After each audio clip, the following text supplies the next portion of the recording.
I made a presentation in English. If you agree, Clarice and José, you prefer?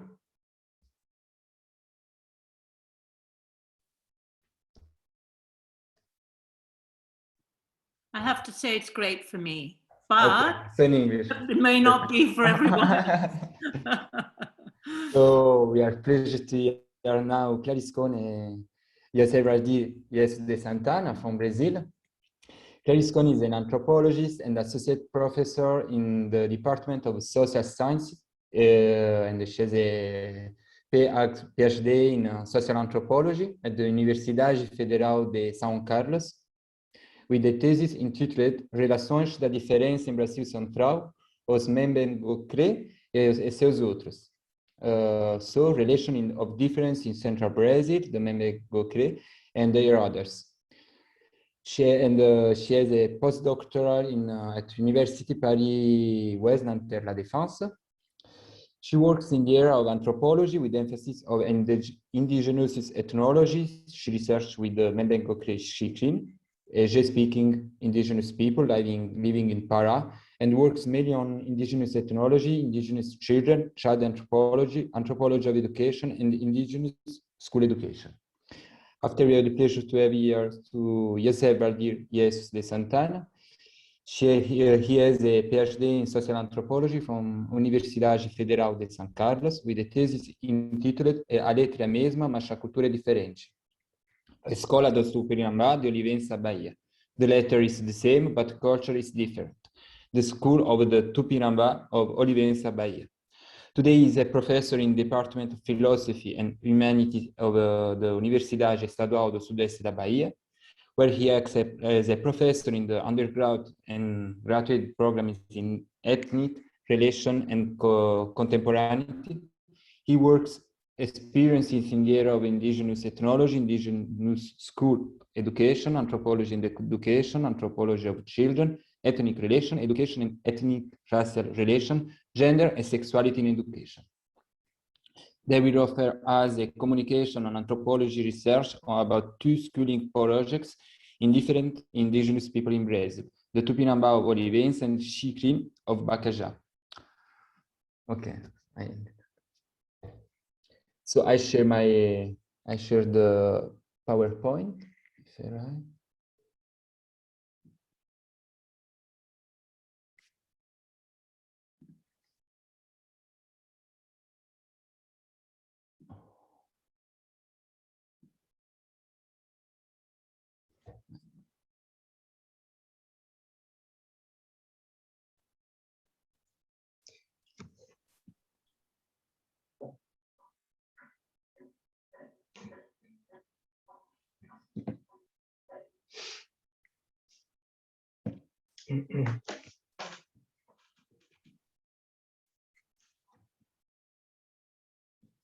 Clarice, o seu áudio não está funcionando.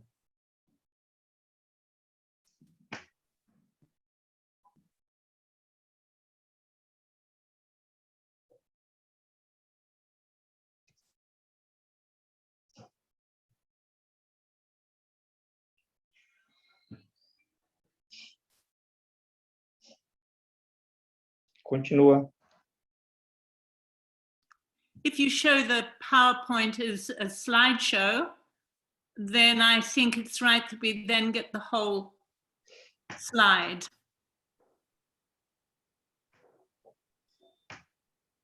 Yeah.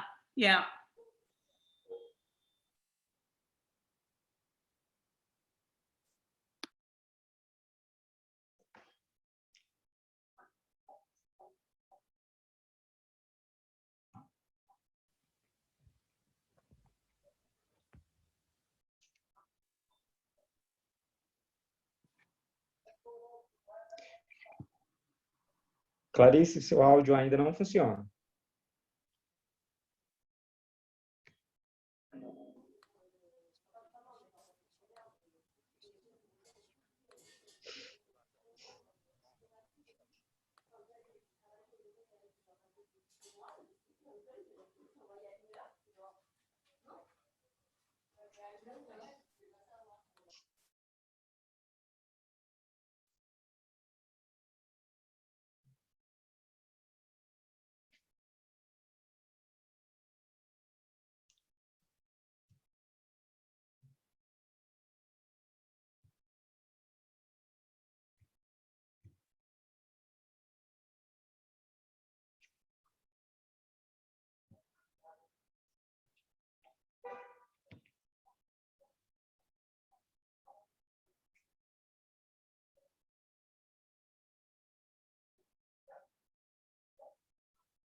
So can you hear me?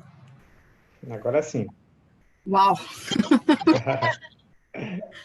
It was going to be difficult enough to speak in English and have this bilingual PowerPoint. And well, I would like to thank Vincenzo for the invitation. We do, don't we, Valdir? Because he invited both of us, and he was kind enough to translate it into French. So I'm trying to have this multilingual experience with you. And thank you. And we are, wow. How about now? It's going to be good. It's good, Clarice. Thank you, Christina. And well, we are trying to compare the different experience of schooling in Brazil for two different, very different indigenous people. And I would say that our effort is to make a sort of radical ethnography on concerning the schooling process, because I think that's something we take for granted as anthropologists as well, what a school means for the people we work with. And my own work with the Xikrin and the work we did with the Tupinambá de Olivença showed us that indigenous people could see schooling in a very different way and have different projects attributed to the schooling. So the idea of the PowerPoints, mostly the images. So if it's getting confusing, you just don't read it, and I try to speak. Can we go forward, Vincenzo, please? Well, I'd like to also thank my students. I have very good students working with me with the Xikrin and helping me to understand why the Xikrin like so much the school they have. You're going to see why. And thank Valdir because he's done this beautiful research and he took me to get to know the Tupinambá de Olivença and make very good friends and learn a lot with them. Well, we will start with the Xikrin, who lives in Amazonia. You can see it's signed in the map. And they were able to avoid relations with the non-indigenous Brazilians for centuries. And they had their first experiences with school by the 1970s, which is really, really new for them. Well, we can go next, Vincenzo.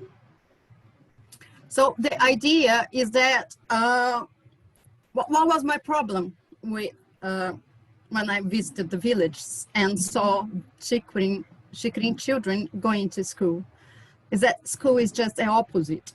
They would value for their children. And as one of the values they hold very dearly is that children should do what they want to and should have autonomy.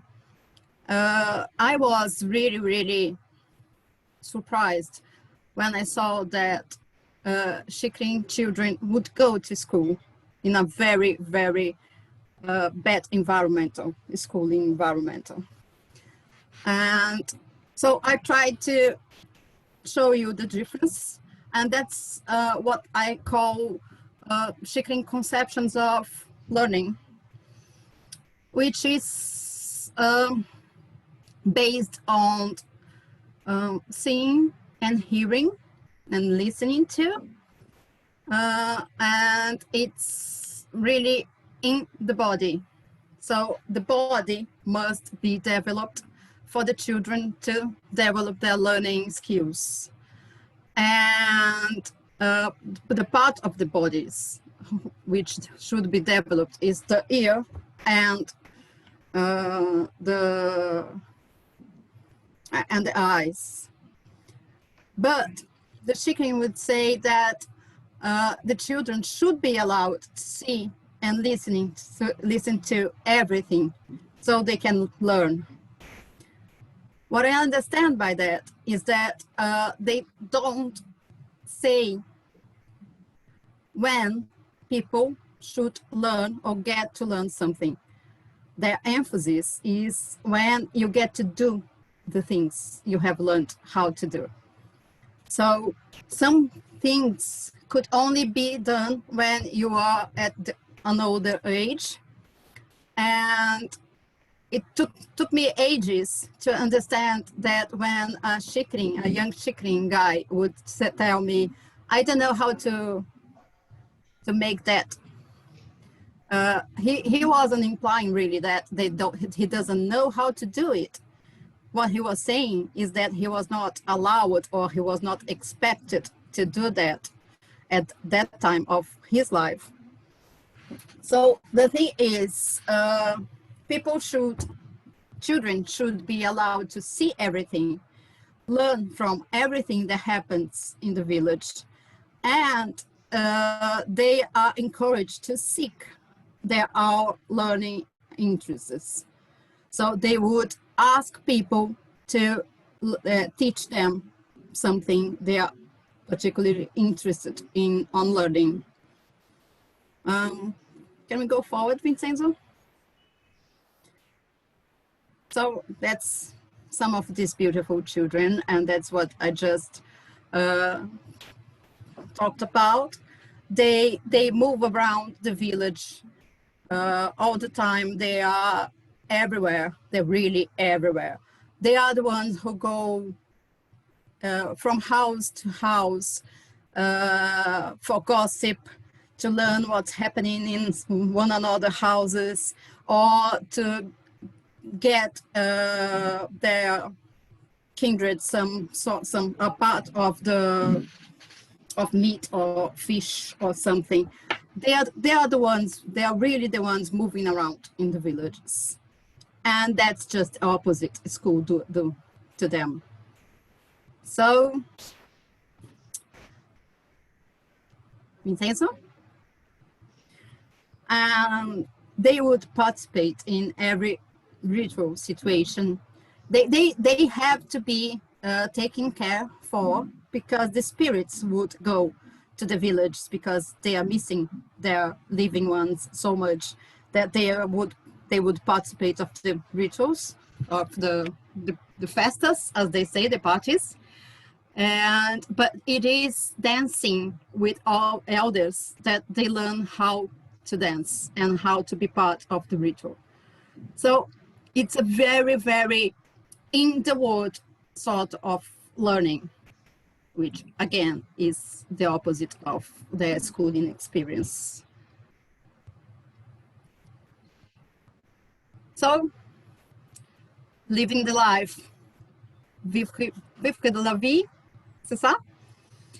And we can see the pictures, I think, Vincenzo, which is what children do. They are going to the gardens and making bed ornaments or fishing. They're very good on that, and fish is a very important part of the family meals. Oh, I love that one. We don't have the credits. I don't know why, but most pictures were taken by my students, Camila Beltramo, and that one by Stephanie Tseluku. We actually see the credits. Can you see them? Yeah. Well, I'm glad, because I can't. So these are dolls made when they are playing in the river and painted in the very characteristic board painting, Shikrin board painting. So I love this picture. And let's go to the school. The thing about the school. As I said, it's not long since they started going to schools, and the schools are just awful in my eyes. They are very small, they are very, very ugly, and there's no light on it, and they are just kept there outside the village wood. And the thing is, when I started visiting the village, it was 1992, I was surprised that people would go to schools every day, but I had never found anyone who could read or write. So I was just wondering, why do they go to schools? Why do they waste their time going to schools? And that's something that I wonder for a very long time. So the school were, like I said, very badly built, and for a long time the teachers themselves were non-indigenous, so they wouldn't speak their language, they wouldn't be able to communicate with the children, they would understand nothing of their word or their living, and they would treat these children really, really badly. And that's something that you can never do in a Shikrin village. I could never ever say something out disrespectful for a child I'm not related to, and that's very, very offensive. But these teachers could. So children would gather and they would go running to the school as a group and talking loudly, and then they arrived in the school and they would just sit silent, each in their own seats, and take orders for an adult which was not their kindred. So these are the schools. I love this first picture, which is some sort of resisting the schools, because it's the children who are not attending the class, trying to see what's going on in there. But you can see how they are sitting by themselves, doing their own homework or their own schoolwork, and not talking to each other. Next, please. Well, but they are happy. And the thing is, they love going to school. So that was what I tried to understand. We can go, I think. Beautiful pictures. Thank you, Vincenzo. So the other thing is, so children would go to school, even if they are not, they don't need to, because they are not, there's no one really who would say what they should or should not do. But the families would allow them to be treated that way. So I was really, really surprised about both of these things. So the question was, why do they like school so much, and what were they seeking on going on this with this effort of going to school? And Camila Beltrame, which Valdir knows well. That's why there are so many pictures by her. Spent a lot of time in school trying to help us understand that. And what we found is that the Xikrin were not expecting to learn anything in the school, which were the things we would expect them to learn or to be learning. They were not going to school to learn maths or to learn how to read or write or to learn how to speak Portuguese. They were going to school to learn how to deal with these people who were their teachers, who deal with these non-indigenous people and all that imply relating to these people, which is all this aggressivity, non-indigenous.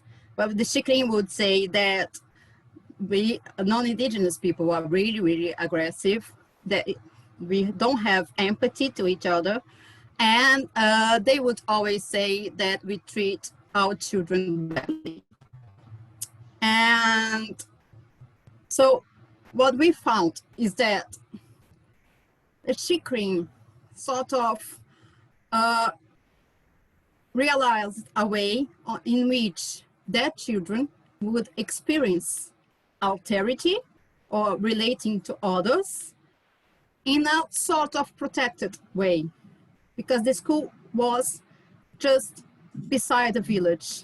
We are going to see a picture. The school was just beside the village. So the family could go and see what was going there. They would not say to the teacher, don't yell to my child, but they would know if the teacher would be treating too badly the children. But they would not participate in the school day by day lives, and they wouldn't say what the children would learn there. So the idea is that they were not seeking knowledge in itself, which is the idea we put in school. They were seeking to learn how to deal with these others, which are the non-indigenous people. So what is shown that's the village. It's called Morotijan. It's a huge, beautiful village, and in this circular way. And what I'm trying to show here is really where the school is.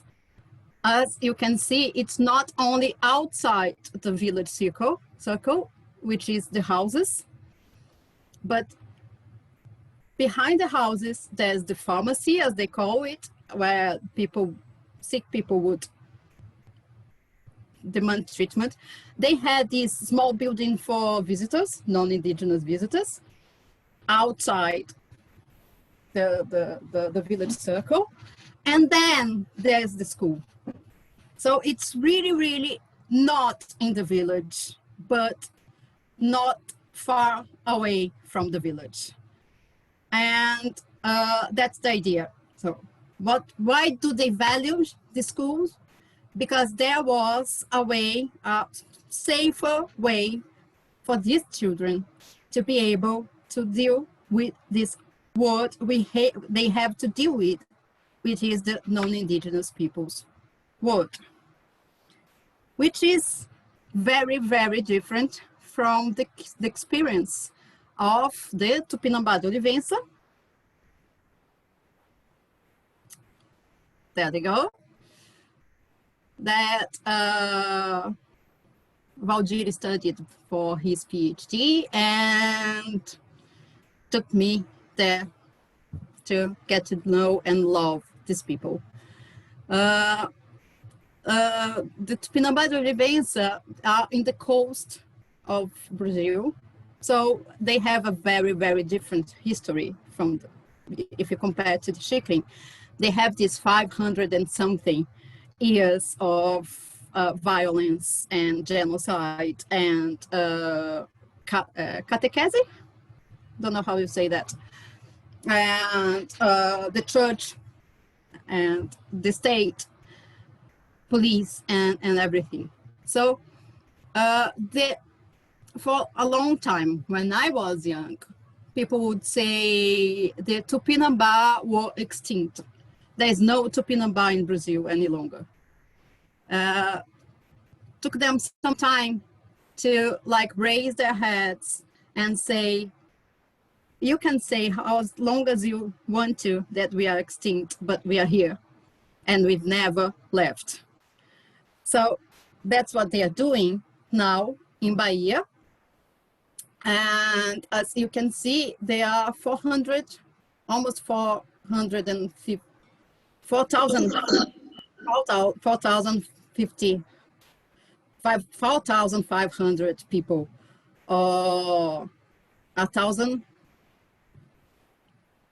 can't say that now, sorry, 1,681 families, which is a lot of people. And took them so long that they are recognized by the state as being an indigenous people only in 2002. So it took them 500 years to have their existence recognized by the state. So, can we go further? Next, please.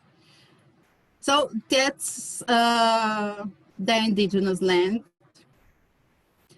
And the thing is, you're going to read that later, but the thing is, Valdir has a very, very nice map he made by hand, showing how schools are spread in every spot of this map, this indigenous land.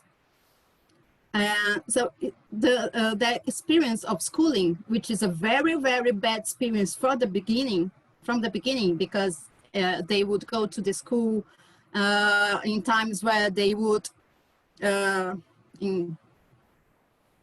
the beginning, they would go to schools that would convert, literally convert them to be Christians and everything, not to be indigenous any longer. But they took the schools as one of the weapons for their own fight nowadays. So they spread schools all along their territory. And that's the territory they are claiming to get back for themselves. So, thank you. So, school is a very important part of their own mobilization, on the political mobilization, to be recognized as an indigenous people and to be recognized in their right for their original lands.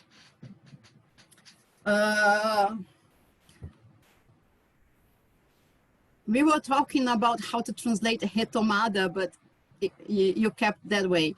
Vincenzo was saying that we could say that, translated to French as a reprise.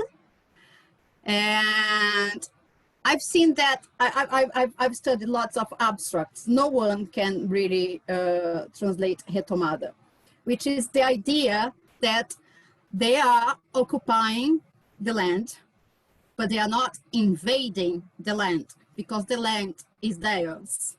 So the land were taken from them by farmers, and they never left their lands, and now they are saying it's our land, and they call each part of the land when they make their houses, and the houses where they make the maniac floor and everything as a retomada.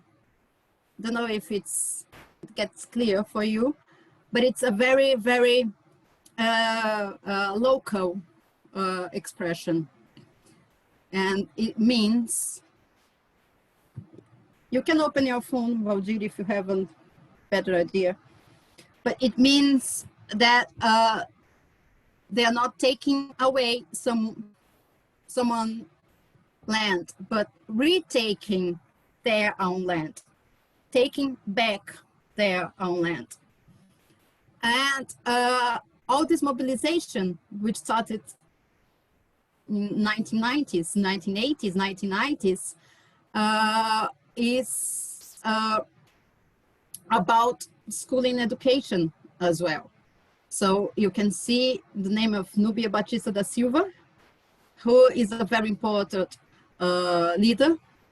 And she started teaching people how to read and write. It's just the opposite as the Chicrinhas, you can say. And so we can go further. Well, these are the schools. I don't know if Valdir want to but that used to be, it's the first central school built for and by the Tupinambá de Olivença. And as you can see, they tried their best to have a very indigenous architecture with this central patio, central building, where they could have their rituals every morning. And then the classrooms surrounding this common area. There are many other schools like that in the land now, but that was the first one. The thing is that first one was not big enough for all the children to get there and have classes. But more, the land is big enough and transportation is very, very difficult. It's done by land there and it's very difficult. So it's very difficult for the children to get to the school or to get to this school. So what they start to do is to build classrooms and spread them through their land. These are called núcleos. And it wasn't really a school, it was a classroom linked to the school, but where the classes would happen in the places where they were demanding to be recognized others. The very thing is that every time they would build a place for a family or a group of family and say it's our land, they would build a classroom. There was no retomada without a classroom. So, well, and these are examples of this sort of núcleos or classrooms, and the Tupinambá. So these are pictures taken by Valdir.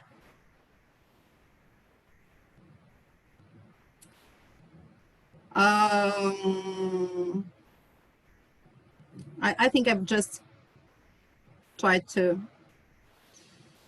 explain that, which is schools are about a political movement, a political fight for the land, for recognition. But then schools are about culture as well. And there's a very, very interesting way in the way, it's a very interesting way for the Tupinambá to talk about their culture. So we had to learn with them what they were meaning about that. Can we go next? Well, that's pictures of people going around the land with the school. So a school would have these classes in which these children would get to know other areas claiming for the lands. Well, so it's not just about the land, or it's really about the land. It's about the land in a way, in a very Tupinambá de Olivença way, which is the land in which their ancestors lived, and especially the encantados, which are spirits, which are very important to make people to allow people to stay healthy, or well, without the encantados, they should be realived, if you allow me to say that. It was like encantados were not recognize themselves. So having schools, having people living there, having children going to schools and singing and dancing and learning about their history is a way of have their encantados back as well. So it's not just about knowledge, as it was not just about knowledge for the Xikrin, but it's really a project, a historical project, which aims to the future, and the future for this generation, which is first going to a real indigenous school, a real indigenous school in the sense that indigenous are building these schools and are building their schooling projects as well. So these are classrooms. I have to say that when we travel in every indigenous territory, I've been working with indigenous schooling for a long time now, and they would always complain about this sort of classrooms. And I myself would like them very much better, because they are fresh, they're nice, they're good to be in. But they do want this huge, nice, powerful sort of building.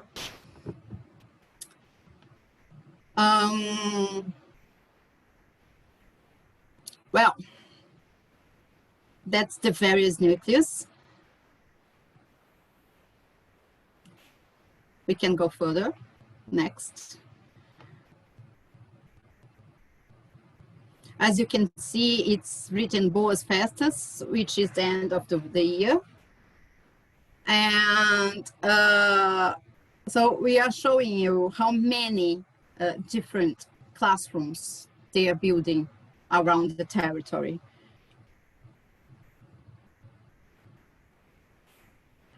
Well, and the thing is that for the Tupinambá, what they aim is to be strong. And they say forte na cultura. And it would be translated literally as strong in the culture. But it's not that. I think it's much more like strong through the culture. So the culture make them strong. And it's a double way drive, which is the stronger they make their culture and and get themselves recognized as indigenous, the stronger they make themselves, and the stronger their children, and the stronger their way of life. So it is something that by the school, we are talking about almost everything which is important for the Tupinambá nowadays.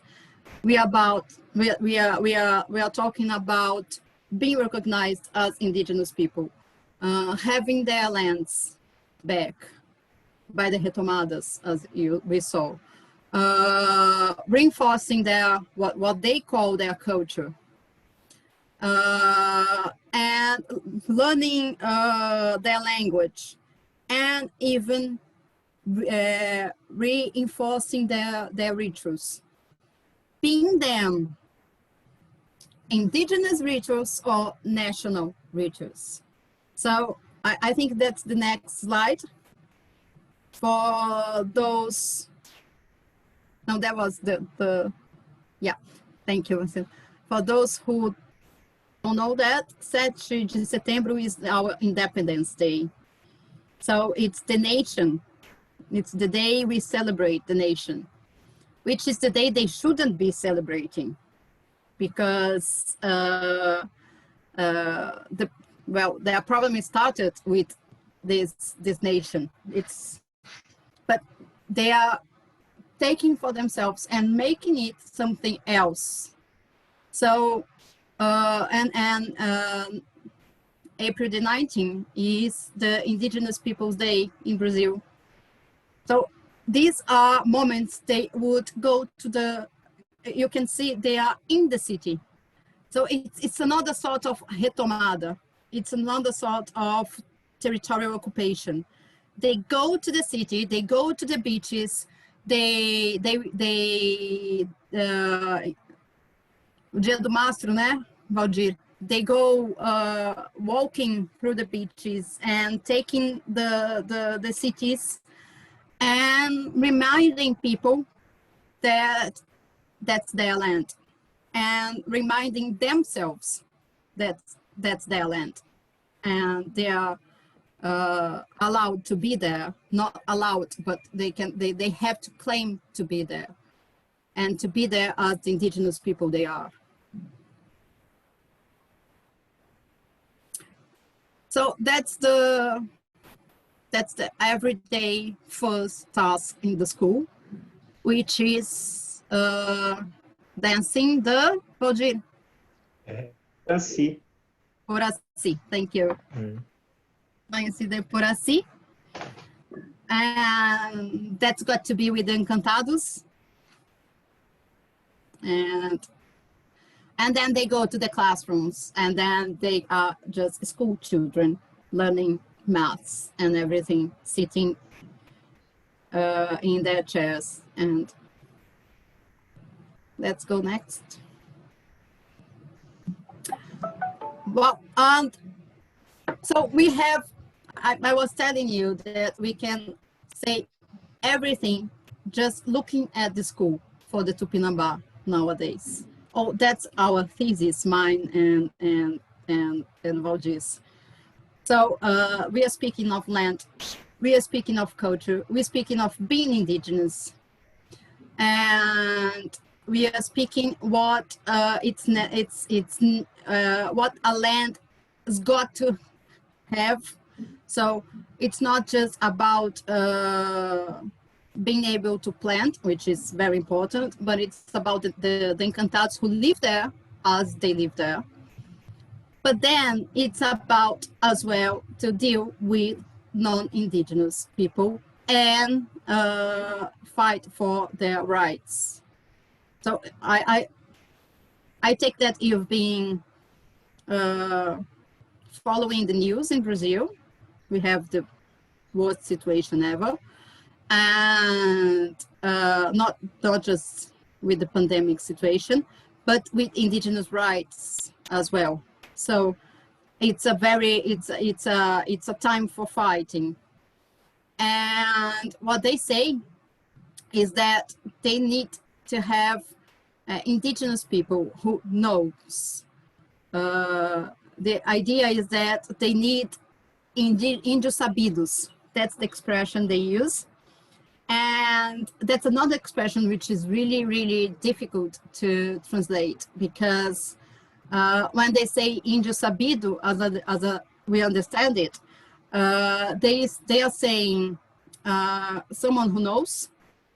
Sabido is someone who knows, who's got knowledge, but it's also something that is a smart guy, someone who is smart, someone who knows how to do things. It's not just about the knowledge of the rights, but the knowledge of how to do things. So they say that we've got to have schools for our children. They are going to universities because they say we need them. We need gente índio sabido to fight for our rights and to take care of our kindred.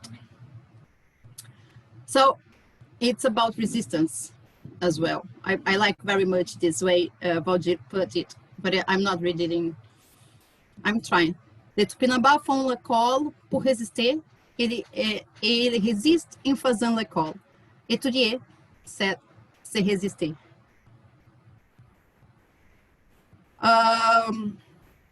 So that's Tupinambá de Olivença children learning how to do the maniac for, which is very, very, very important. And that's what marked their staying in the land. Each family would have this sort of housing where they would make this maniac floor. So this retomada, and I'm quite sure my time is finishing.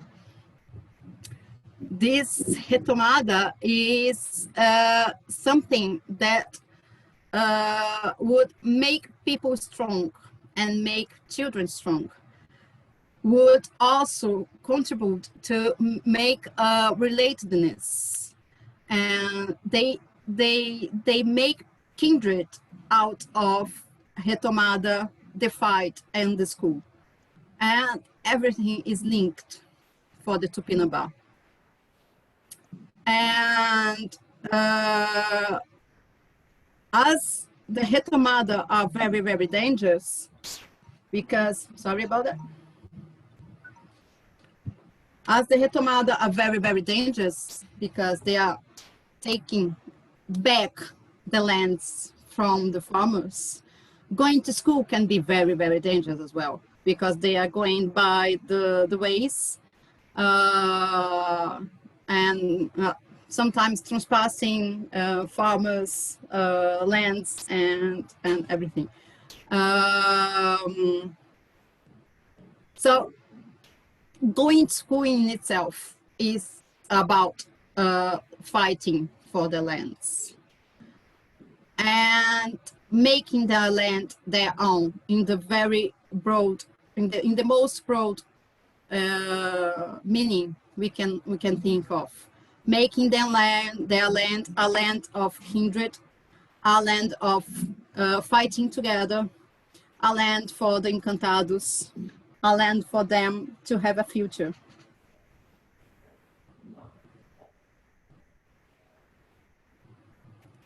I think we've got pictures. So the thing is that, hope you got my message. It's really, normally it takes us like 40 minutes for explain each of these cases. But the idea, can I see this next slide if I'm not?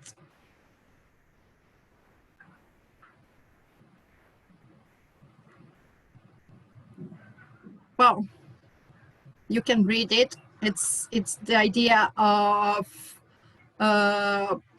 making this new Tupinambá, and this new Tupinambá is even stronger in the culture or through the culture. And the indigenous schooling is one of the weapons they use to fight for their rights and to make new Tupinambá. And we mean by that, make new Tupinambá, make these children really Tupinambá. and make being Tupinambá something new, to be recognized by the state, and make their land their own. And that's why we can't really understand the school for the Tupinambá without seeing that it's related to everything they are fighting for, to be kindred to each other, to have their lands back, to be recognized by the state, and to see their children growing up as Tupinambá. So the idea was to show to you that different people in Brazil, different indigenous people in Brazil, they could value and they could send their children to school, or the children can go to school because it's their choice, for very different reasons. And so the Xikrin were a very good example of how the school is the place for learning things from the non-indigenous people. They said, we don't need schools to learn our own things. We do have our grandparents, our parents to teach us that. But the Tupinambá is doing otherwise. They are doing both. They are learning, or they are getting skills to deal with this other world, which is not theirs, but they are making themselves strong again. And we love these pictures because it's about building strong bodies as well. So they are making them strong again, stronger and stronger again, to fight for the land and for their recognitions as an indigenous people, and to have their children grow up as Tupinambá de Olivença. I think that's the idea. And just go for the last slide, because we have a picture of ourselves, because we are very, very and that's us, and Valdir with Nadia Tupinambá, incredible woman in leadership, and myself with one of these lovely children. Merci beaucoup, and sorry for the mixture of languages. Thank you, Vincent. Clarice, thank you. Thank you. Very kind. Thank you, Clarice. I hope that I arrived to give to me the good work with the slide. I have two little things to say before that we can open the question time. So for the traduction of retomadas, I choose at the end last night for réappropriation en français, because in fact, after we can ask to the French people too, it's better maybe, but because with the reprise, it's reappropriation, it's like more strong and so more. It is, but the thing with this translation is that I haven't said that, but the Tupinambá de Olivença don't speak their language, their own language any longer.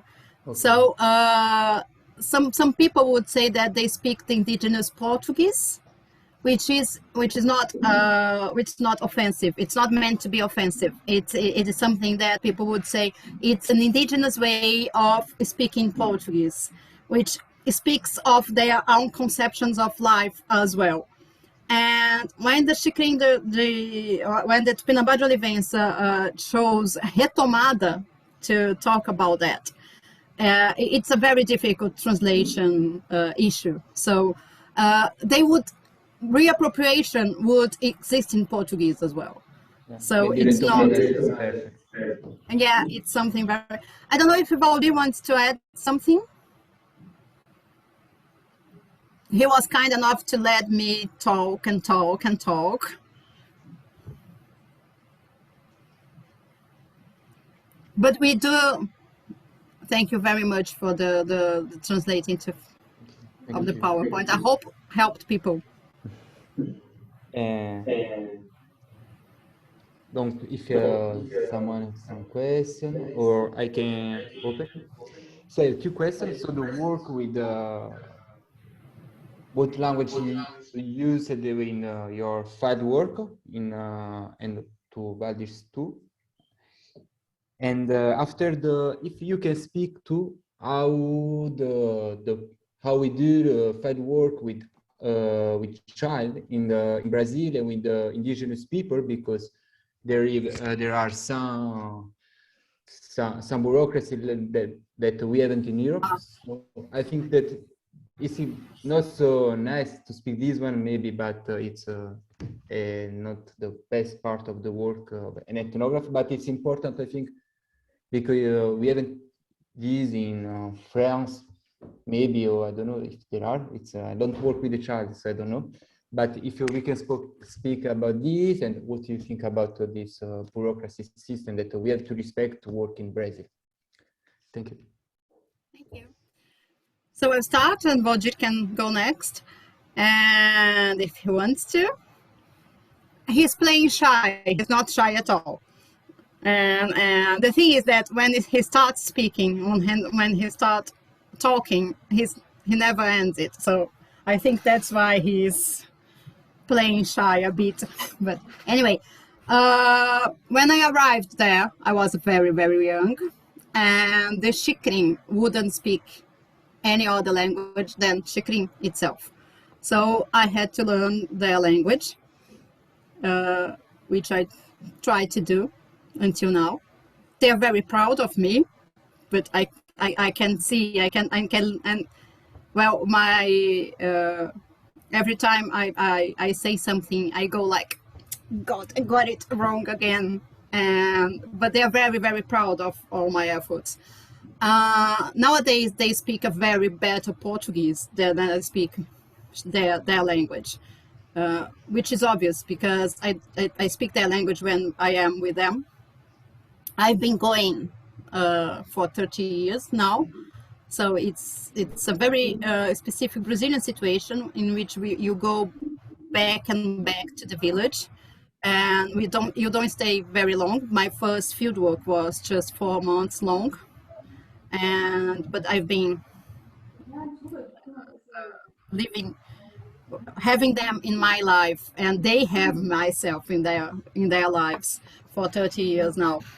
And it's very different for Valdir because the Tupinambá would speak Portuguese with him and with me. But this sort of Portuguese, which is, we have to translate some of the ideas. So the very title of his thesis that you read is an expression, I think, I don't know if Valdir agrees with me, but I think it's an expression that just a Tupinambá de Olivença would say. It's a very way of thinking about the school, which is, how did you say that? The letter is the same, meaning it's the same writing. It's the same thing we learn. We learn the same thing in school. So writing is the same, but the culture is different. And it's so he didn't have to learn how to speak another language, but he did, and we did need to learn how to speak with them and translate. That's I think it's as difficult. One thing is as difficult as the other, because when you speak in another language, you know you speak in another language, and you probably is going to get it wrong from the first time. When you're speaking your language, you might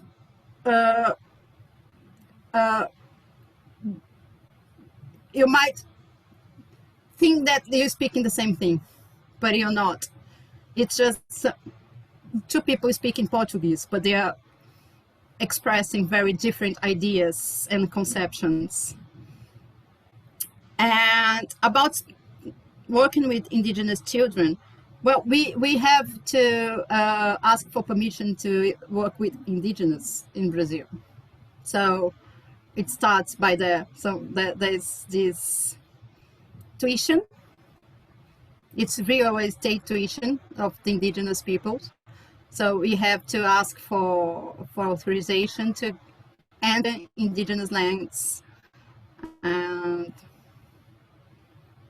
so it's not an easy process. But I'd like to say that it's a flourishing, isn't it, Valdir, field in Brazil. So if you like, just go and see. You too that speak Portuguese, especially, go and see our dossier, which is online, about indigenous children, crianças indígenas. Lots of research done by non-indigenous and indigenous anthropologists. So it's very interesting. I can have. Oui. I'm sorry, my connection it's not so good, but I would like to know if the children continue schooling toward the high school or the university, and if this is the case, the children go back to live in the village with the same way with the same way of life that correspond more or less that their parents or grandparents, or Well, thank you, Julia. I would like to say that I'm so sorry I couldn't do my presentation in French. You saw that I was in Nanterre for 6 months, but I'm not confident enough in my French. But you can ask. I was telling Vincenzo you can ask in French as well, because I can understand much more than I speak. And much more than I can express myself, as Christina was saying, for the people in Fiji, wasn't it?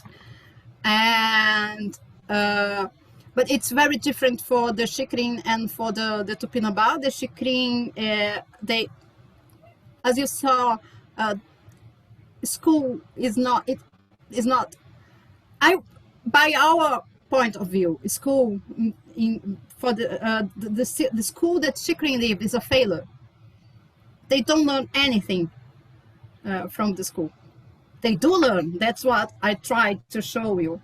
They do learn what they are seeking to learn, but it's not the school that allow them to go further in their studies.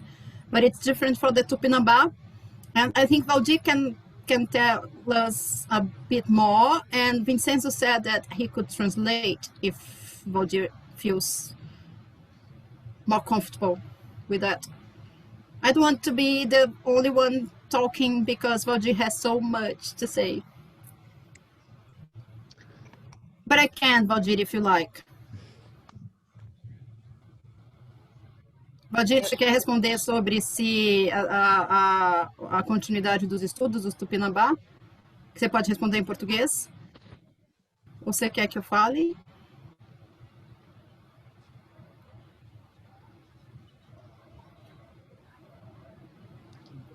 Você está com o microfone fechado.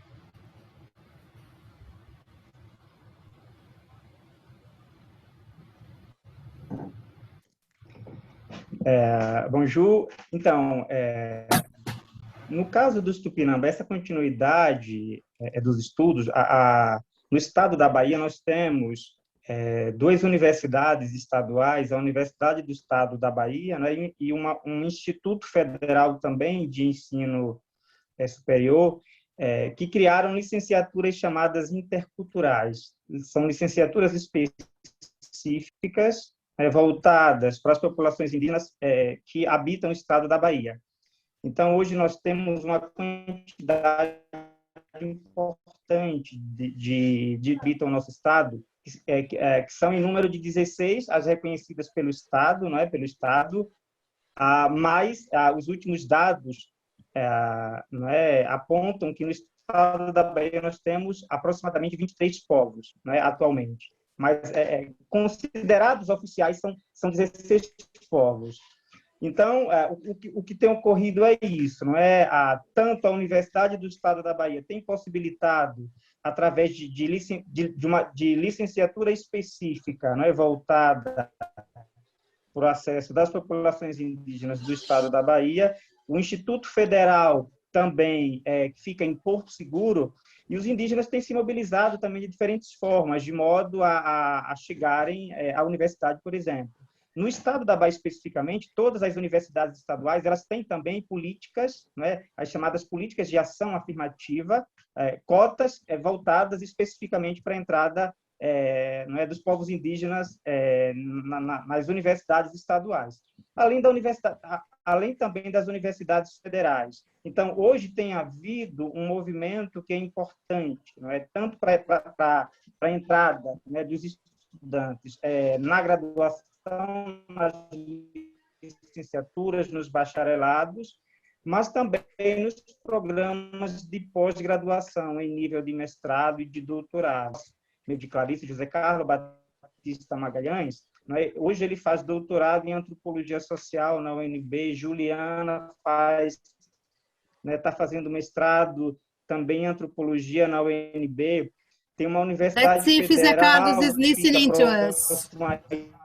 Ilhéus, em Itabuna, que é uma cidade bem próxima mesmo a Ilhéus, lá tem um curso voltado às onde existe política de ação afirmativa também para os indígenas, e muitos Tupinambá têm chegado, tem chegado, não é? Na medida em que está cortando a minha fala, Clarice? Vincenzo, está cortando a minha fala? Tá, Valdir, mas deixa eu tentar traduzir isso, que ficou muito longo, senão o pessoal já se perde. Você quer que eu traduza, Vincenzo? Quer traduzir? Como quiser. Se quiser traduzir você... Quer traduzir para o francês? Para o povo descansado? O inglês, do pode inglês? ser traduzido em inglês. Para mim é como vocês quiserem, parecido. Valdir congelou, acho. Valdir, acho que você congelou. Juliette, he was saying that there are many different universities in Bahia, the Tupinambá de Oliveira só in Bahia, and they have been, it's part of their project, going to the university, and the first classes for indigenous people were exactly to form teachers to act in the indigenous schools. So they don't need to have teachers coming from outside. And so they go back to their communities and teach in their schools. But we do have this program in Brazil, and which is it's sort of affirmative action in Brazil. So every public state university has some places. My university has a very I'm very proud of our experience in my university, I have to say, in having indigenous students studying at university. And so sometimes they don't go back to the community, to the community, because they want to do something else, like be a lawyer and go to the Congress and be a politician and fight in other fields. So thank you. It's so interesting. And I think he really, let's hope he comes back. Because it's so different of what happened, for example, in Indonesia about political education, and also of the school inside the village, and try to consider the environment of the village. It's really different of what happened in Aceh and especially in Indonesia. Yeah, we do have, that's what I was looking, the person I was looking for, which is, we do have nowadays colleagues who are Tupinambá de Olivença and who are anthropologists as well. So I was just looking for him, but he's not here, Valdir. He was really invited, more than invited, to be here with us, but it's very early in Brazil. So I think that we have the time for max one more question. After we have to pass to the last intervention. So Can I just make a quick comment? So please, it's a brilliant strategy, Clarice, the thing of doing the schools. It's truly a brilliant political strategy. Is it working? Is it working? I think it's working in both cases.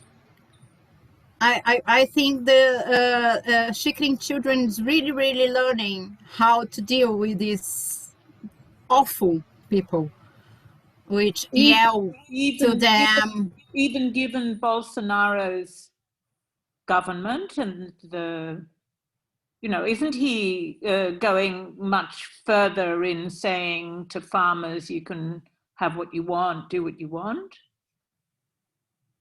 No, yeah, I was speaking with the Xikrin.